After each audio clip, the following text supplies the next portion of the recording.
Luca Adewole's name opened doors before he even stepped into a room. In Lagos, people didn't just know him, they felt him.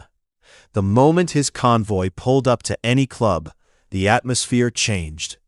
Bouncers straightened their backs, managers rushed forward, waiters suddenly became twice as attentive. And the women?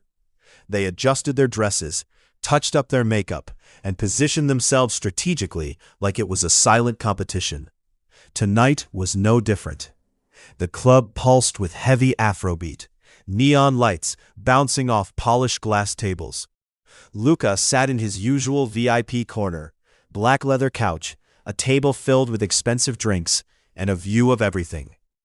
He leaned back lazily, one arm stretched across the seat, his expression calm, almost bored.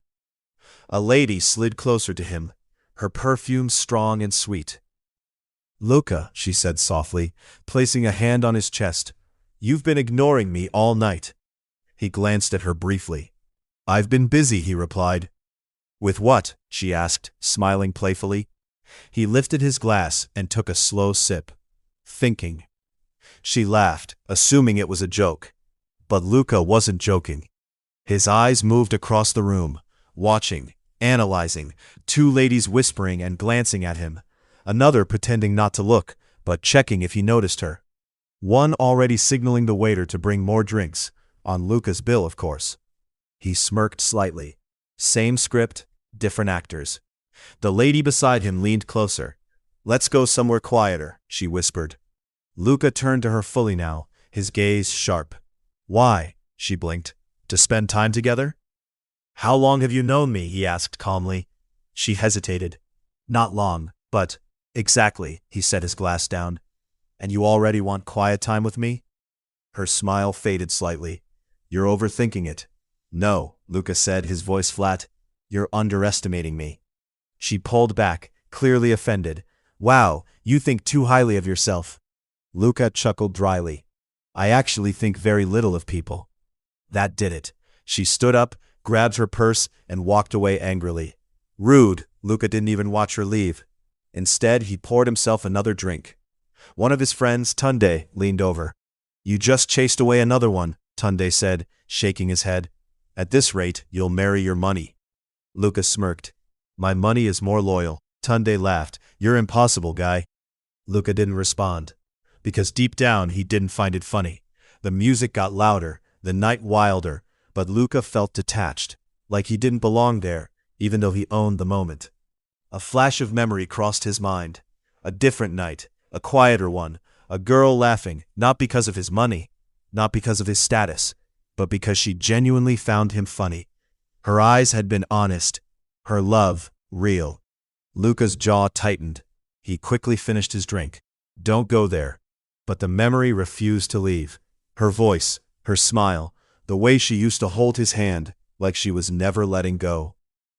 And then, nothing. Gone. Just like that. Life didn't ask for permission. It took her anyway. Since that day, Luca made a decision. A silent one. No one stays, so why bother? Back in the club, another lady approached, bold this time. "Hi, Luca," she said confidently, sitting beside him without invitation. "I heard a lot about you." "I'm sure you have," he replied. "I like men who are straightforward," she continued. "So let me be honest. I want to get to know you." Luca raised an eyebrow. "Define no." She smiled. "Let's not pretend we're in church." Luca laughed, this time genuinely amused. "At least you're honest." She leaned closer. "So, is that a yes?" He studied her face carefully. Beautiful, confident, calculated. Then he shook his head. "No." Her smile dropped instantly. "Why?" "Because I already know how this ends." "And how is that?" "You enjoy the money. I enjoy the company. Then one day, you disappear. Or I get bored." She scoffed. "You don't even know me." "I don't need to," Luca replied. "I've seen enough." She stood up slowly, clearly irritated. "You're not as special as you think." Luca gave a small shrug. "And you're not as different as you think." She walked away, again. Tunde sighed loudly. Luca, I swear, even if an angel comes down from heaven, you'll still reject her. Luca leaned back, his expression unreadable. Angels don't exist. By 2 a.m., Luca was done. He stepped out of the club, the cool night air hitting his face. His driver rushed to open the car door. Home, sir. Luca paused for a moment, staring into the dark streets of Lagos. Then he nodded. Home. As the car drove off, the city lights blurred past the window. Inside the luxury car, everything was quiet. Too quiet. For a man who had everything, Luca felt the one thing money couldn't buy. Peace. Or maybe love. He closed his eyes briefly, then muttered under his breath, love is overrated. But even as he said it, something inside him disagreed. He just wasn't ready to admit it. The Adewale mansion stood like royalty in the heart of Lagos. Tall gates, perfectly trimmed hedges, and a driveway that curved like it was showing off. Inside, everything screamed wealth. Gold-trimmed furniture, Italian marble floors, tall glass windows letting in soft sunlight, and artwork that looked like it belonged in a museum. But despite all the beauty, the house felt heavy, quiet, too quiet for a home that should be filled with laughter and grandchildren. Mrs. Adewale sat in the living room, adjusting her head wrap as she stared at a framed photo on the wall. It was Luca, smiling, happy, alive in a way she hadn't seen in years. She sighed deeply. This boy, she muttered, has turned himself into ice block. From across the room, her husband lowered his newspaper. You've been saying that for 3 years now, Mr. Adewale replied calmly. And I will keep saying it until he changes, she snapped. He folded the paper neatly. What do you want him to do? The girl he loved died. That kind of thing doesn't just go away. Mrs. Adewale softened slightly, but only for a second. I understand pain, she said. But must he punish every woman because of one tragedy? Mr. Adewale leaned back. He's not punishing them, he's protecting himself. Protecting himself? She scoffed. By behaving like a proud peacock in nightclub? Her husband chuckled. Proud peacock, eh? That one is new. Don't laugh, she said, pointing at him. You're part of the problem. You've been pampering him since he was small. And you haven't? He shot back. She paused. That one is different. They both went quiet for a moment. Then she leaned forward, lowering her voice like she was about to reveal a national secret. I want a grandchild. Mr. Adewale blinked. Ah. Yes, she continued. Not tomorrow, not next year, now. He adjusted his glasses. So what's your plan? Kidnap a baby and drop it in his room? She rolled her eyes. Please, I'm serious. So am I. She stood up suddenly, pacing the room. This boy refuses to see any woman as genuine. Even the good ones, he treats them like takeaway food. Mr. Adewale burst out laughing. Takeaway food? You're on fire today. Don't distract me, she snapped again. Then she stopped walking. Her eyes narrowed slightly. Something had clicked. Mr. Adewale raised an eyebrow. That is dangerous. She turned to him slowly. If Luca cannot recognize a good woman, he leaned forward. Yes, then I will find one for him. He blinked twice. You want to arrange marriage in 2026? She lifted her chin. Call it whatever you like. I call it intervention. The wife hunt begins. For the next few days, Mrs. Adewale became unusual. She stopped attending her usual social events, stopped calling her friends. Even her personal assistant was confused. Ma, you canceled your spa appointment again. I don't need spa, she replied. I need sense for my son. Instead, she began observing people. Carefully, strategically, she visited markets, walked through busy streets, sat quietly in public places, watching, waiting, testing. Character is not in makeup, she said to herself one afternoon. It is in action. The plan. One evening, she sat with her husband again. I have an idea, she announced. Mr. Adewale didn't even look up this time. I'm afraid already. I will pretend to be helpless. He looked up immediately. Excuse me? I will go out, she continued, act confused, Maybe like I lost my memory. Adewale dropped his glasses. You want to what? I want to see who will show genuine kindness without knowing who I am. He stared at her like she had lost her own memory. You're serious. Very. What if someone kidnaps you? She waved her hand dismissively. Who will kidnap me? I will be looking like village woman. Exactly, he shouted. That's how kidnapping works. She ignored him. The right woman will not ignore a stranger in need. Mr. Adewale sighed. You're turning this house into a movie. She smiled slightly. And I will direct it very well. A mother's determination. That night, as she prepared for bed, she looked at Lucas' photo again. Her voice softened. My son. She touched the frame gently. I know you're hurting. I know you're scared to love again. Her expression grew firm. But I refuse to watch you live your life alone. She smiled faintly. And if love will not come to you, her eyes sparkled with determination, then I will go and bring love to you myself.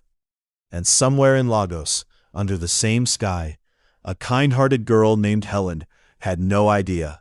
Lagos had a way of warning you before it rained. The wind would shift. The air would grow heavy.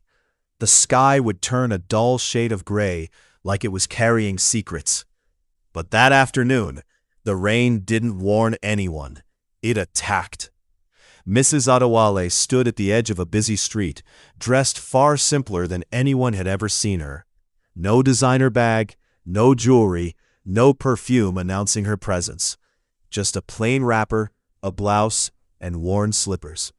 Even her posture had changed. She looked ordinary, almost invisible. Thunder rumbled. Then, whoosh! Rain poured down like buckets were being emptied from heaven. People screamed, ran, and scattered for cover. Umbrellas popped open like flowers in bloom. Cars splashed water carelessly as they sped past. Mrs. Adewale didn't move. She simply stood there, letting the rain soak her completely. Water dripped from her face, her clothes clinging to her body. Her eyes scanned the crowd. Let me see who you really are. A young woman hurried past, holding a bright red umbrella and talking loudly on her phone. She glanced at Mrs. Adewale briefly, then looked away. Some people saf, she muttered under her breath, walking faster. Mrs. Adewale sighed softly. Another lady ran by, carefully lifting her heels to avoid puddles. Their eyes met for a split second. The lady hesitated, then shook her head and continued walking. Not my business, she whispered. Mrs. Adewale nodded slowly. Of course. A third woman even bumped into her slightly. Ah, watch where you're standing, she snapped, before rushing off. Mrs. Adewale blinked. Interesting. The rain grew heavier, cold, unforgiving. Still she stood, waiting, watching, testing. Minutes passed. Her clothes were completely drenched now. Even she began to feel the cold biting into her skin. Maybe people have changed, she thought quietly. Maybe kindness is now luxury. Just as she was about to step away, a voice cut through the rain. Ma, wait! Mrs. Adewale turned slowly. A young lady was running toward her, struggling to hold her umbrella against the wind. Her slippers splashed through water as she approached. Out of breath, she finally reached her.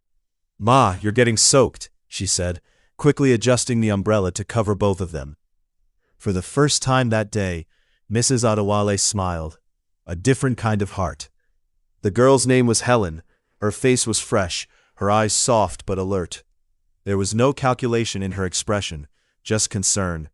Why are you standing in the rain like this? Helen asked gently. Mrs. Adewale blinked slowly, then softened her voice. I don't know. Helen froze.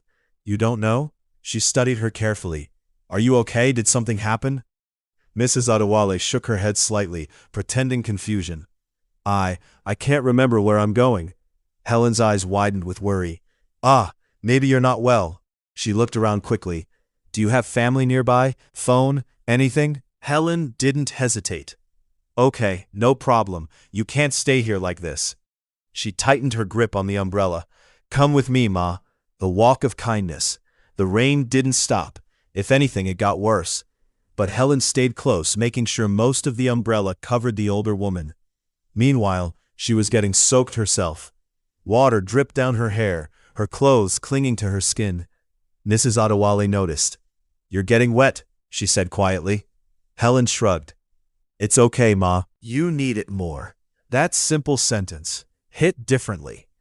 As they walked, Helen kept talking, trying to keep her calm. "Don't worry, we'll figure things out. Maybe your memory will come back." Mrs. Adewale nodded slowly, playing her role. Inside, she was thinking, this one didn't even think twice. A simple home, a warm heart. After a few minutes, they arrived at Helen's house. It was modest, a small compound with a neat veranda. Inside, the living room was simple but beautiful. Modern Nigerian style with clean tiles, soft lighting, Ankara cushions, and a small shelf filled with books. It wasn't rich, but it was warm. Helen quickly locked the door behind them. "Please sit, Ma," she said, bringing a dry towel. Mrs. Adewale sat down, observing everything carefully. Helen disappeared briefly, then returned with a bucket. "I'll warm water for you to bathe," she said. Mrs. Adewale raised an eyebrow slightly. "You don't have to." "I want to," Helen replied firmly. That settled it. Care without condition. Within minutes, Helen had everything ready. Warm water, clean clothes, a calm, reassuring presence. "Take your time, Ma," she said kindly. "You'll feel better." After the bath, Helen served her hot tea and a simple meal. The aroma filled the room. Mrs. Adewale took a bite. Delicious, but more than that, it was made with care. As night fell, Helen spread a clean bed for her. "You can rest here tonight," she said. "Tomorrow, we'll try to find your family." Mrs. Adewale looked at her. "You trust me? You don't know me." Helen smiled softly. "If I start fearing everyone, then what's the point of being human?" That line stayed in the air. Powerful, simple, true. A mother's discovery. Later that night, as Helen slept in the next room, Mrs. Adewale lay awake, her eyes open, her mind active. Kind, selfless, patient, no greed, no hesitation. She nodded to herself. Yes, a small smile formed on her lips. I found her. Outside, the rain finally stopped, but inside that small house, a storm had just begun, one that would change Lucas' life forever. Morning came gently. Soft sunlight slipped through the thin curtains, painting quiet patterns across Helen's living room. The rain had washed the world clean, leaving behind that fresh, earthy scent Lagos sometimes wore after a storm. In the kitchen, Helen moved quietly. The soft clinking of plates, the low whistle of a boiling kettle, the smell of pop and akara filled the air. She glanced toward the living room where Mrs. Adewale was seated, wrapped in a clean wrapper Helen had given her. "Good morning, Ma," Helen said warmly. "Did you sleep well?" Mrs. Adewale nodded slowly, playing her role. I think so." Helen smiled, but her eyes were observant. "Don't worry. Today we'll figure things out." She placed a tray on the table. "Please eat first. You'll need strength." Gentleness without pressure. Helen didn't rush her, didn't bombard her with questions. Instead, she sat beside her with a small notebook and pen. "Let's try something simple," she said softly. "Maybe your name, or where you live?" Mrs. Adewale stared at the floor, pretending to struggle. Helen leaned closer, her voice calm. "It's okay if you don't remember. Sometimes the brain just needs time." She smiled lightly.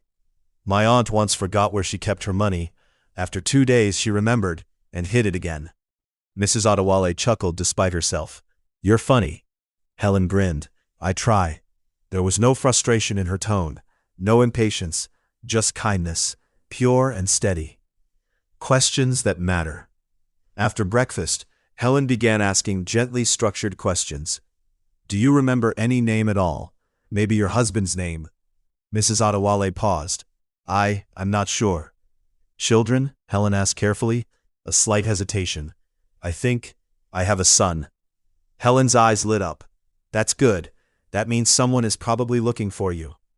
Mrs. Adewale watched her closely. Not once did Helen ask, "Are you rich? Where do you come from? What can I gain from helping you?" Instead, her concern stayed focused on one thing: finding her family. A test within a test. Later in the day, Helen stepped out briefly to buy something. Before leaving, she turned back. "Ma, I'll just be 10 minutes. Please lock the door from inside." Mrs. Adewale nodded. The moment Helen left, she stood up slowly. Her eyes moved around the house. The simplicity, the order, the absence of luxury, but the presence of dignity. She walked toward a small shelf. Books neatly arranged, a Bible, a notebook filled with handwritten notes. She opened it slightly. Quotes, plans, personal reflections. One line caught her attention. "Be kind, even when nobody is watching." Mrs. Adewale smiled deeply. Even when nobody is watching, indeed. She closed the book gently. The final confirmation. Helen returned shortly after, slightly out of breath. "Sorry, Ma. The queue was long." She noticed Mrs. Adewale standing. "Ah, you shouldn't stress yourself. Please sit." Mrs. Adewale sat back down slowly. "Helen." "Yes, Ma. Why are you doing all this?" Helen blinked. "Doing what?" "Helping me, caring for me. You don't know me." Helen shrugged lightly. "It's the right thing to do." Mrs. Adewale leaned forward. "And if I turn out to be nothing?" Helen frowned slightly. "Nothing? Maybe I have no money, no family, no benefit to you." Helen stared at her for a moment. Then she smiled. "Ma, human beings are not investments." That was it. That was the moment. The final piece. Mrs. Adewale exhaled slowly. Decision made. The revelation. She sat up straighter. Her entire posture changed. The confusion in her eyes disappeared, replaced by clarity, authority, presence. "Helen," she said calmly, "my name is Mrs. Adewale." Helen nodded. "Yes, Ma, you said, I am not lost." Silence. Helen blinked. "Sorry? I know exactly who I am." Helen's smile faded slowly. "I don't understand." Mrs. Adewale continued, "I am Luca Adewale's mother." The room went still, completely still. Helen's eyes widened, her mouth opened slightly. "Which Luca?" Mrs. Adewale raised an eyebrow. "The billionaire." The notebook slipped from Helen's hand. Shock and realization. Wait, Helen stammered, pacing slightly. "You mean all this was what exactly?" "A test," Mrs. Adewale replied simply. Helen froze. "A test?" "Yes." "For what? Charity organization?" Mrs. Adewale almost laughed. "For my son." Helen placed her hands on her head.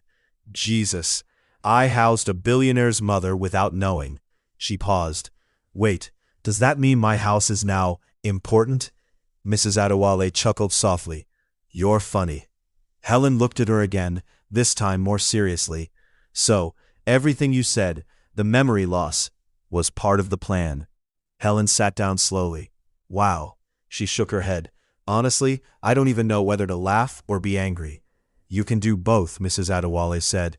Helen laughed despite herself. "This is unbelievable." An unexpected offer. Mrs. Adewale reached for Helen's hand gently. "I have been watching you carefully." Helen swallowed. "Okay. You are kind, not because you want something, but because it is who you are." Helen looked down slightly. "Thank you, Ma." "My son," Mrs. Adewale continued, her voice softening, "has forgotten how to love." Helen looked up. "I want you to help me remind him." Silence. "Ma," Helen said slowly, "I'm not a therapist, oh." Mrs. Adewale smiled. "I'm not asking you to fix him." "Then what?" "I want you to be yourself." Helen blinked. "That's all?" "That is more powerful than you think." Then she added, "And if in the process you both find something real." Helen's eyes widened slightly. "Ma, are you saying what I think you're saying?" Mrs. Adewale smiled knowingly. "I would be happy if you became my daughter-in-law." Helen almost fell off the chair. "Huh? Me?" "Yes, you." Helen started laughing uncontrollably. "Ma, have you seen your son? Billionaire, handsome, probably proud." "Very proud," Mrs. Adewale interrupted. "Exactly. And you want me to marry him?" "Yes." Helen shook her head. "This is not small assignment, oh. I will reward you handsomely, Mrs. Adewale added. Helen paused, then squinted. Define handsomely. They both burst into laughter. A decision that changed everything. After a long moment, Helen sighed. This is crazy. Very. This could go completely wrong. Absolutely. Helen looked at her, then smiled slowly. But it might also go right. Mrs. Adewale nodded. Exactly. Helen took a deep breath. Okay. Mrs. Adewale leaned forward. Okay? I'll do it. A wide smile spread across the older woman's face. Good. Helen pointed playfully. But if your son insults me, I will insult him back. Oh. Mrs. Adewale laughed loudly. Please do. Maybe that's what he needs. And just like that, a simple act of kindness turned into a mission that would challenge Luca's walls, shake his beliefs, and possibly change his life forever. Just as Helen steadies her breath, the footsteps stop at the top of the staircase.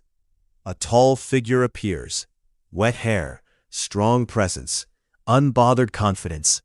Luca. His eyes lock onto Helen instantly. Time freezes. She wasn't what he expected. And he? Definitely not what she prepared for. Then, slowly, a smirk forms on his face. Mom, he says, his voice calm but dangerous. Who exactly did you bring into my house? Helen swallows, but instead of shrinking, she lifts her chin. Someone you're not ready for. Silence. Tension. Fire meets fire. Will Luca push her away like every other woman? Or will Helen be the one person who refuses to leave? And what happens when arrogance meets fearless honesty? One thing is certain. This is not going to be a normal love story. Don't miss the next explosive chapter. Like, subscribe, and stay tuned for more drama, romance, and powerful storytelling.